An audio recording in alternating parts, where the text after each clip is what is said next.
Hello guys, welcome to my another blog. আজকে বন্ধুরা আমরা বেরিয়ে পড়েছি আসিফের নতুন গাড়ির ডেলিভারি নেওয়ার জন্য। তো আমরা এখানে একটু দাঁড়িয়ে চা নাস্তা করে নিয়েছি। তারপরে দেখুন বন্ধুরা, রাস্তায় কেমন জ্যাম হয়ে গেছে। এবার শোরুম থেকে বারবার ফোন করছে, দাদা একটু তাড়াতাড়ি আসুন।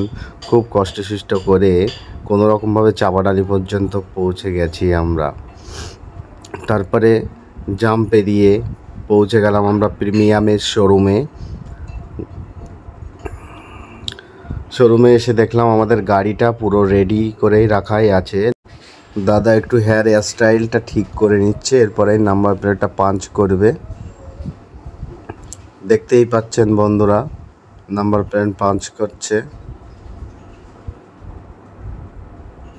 তারপর গাড়ির একটু ভিতরে ঢুকে পড়লাম। ভিতরে ঢুকে চাবিটা একটু অন করে নিলাম।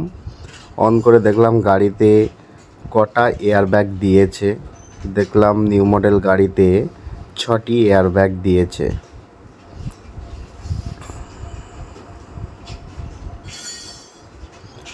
আমরা সবাই ভিতরে ওয়েট করছি। দেখো বন্ধুরা, সবাই এখানে বসে আছে।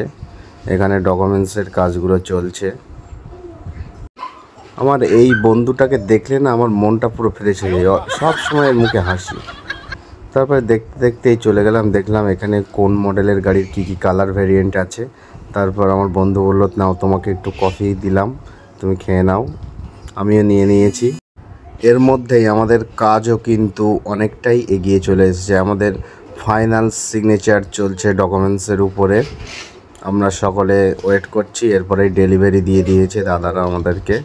দেখো বন্ধুরা, আমার বন্ধু ডেলিভারিটা নিয়ে নিয়েছে। বন্ধু খুব খুশি, আজকে বন্ধুর খুব আনন্দ। তারপরে আমরা শোরুম থেকে গাড়িটাকে বার করলাম, বার করে খুব সাবধানের সঙ্গে বাড়ির উদ্দেশ্যে রওনা দিলাম। এর মধ্যেই রাস্তায় একটু দাঁড়িয়ে গাড়িতে একটু তেল নিয়ে নিতে হবে।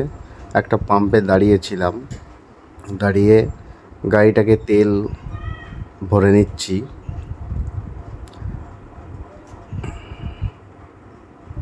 তেল ভরা কমপ্লিট, ফুল ট্যাঙ্কি করা হয়েছে। এরপর বাড়ির উদ্দেশ্যে রওনা দিলাম। তো বন্ধুরা, ব্লগটি কেমন হয়েছে সকলে কিন্তু জানিয়ে অবশ্যই। দেখা হচ্ছে আবার পরের ব্লগে। টাটা।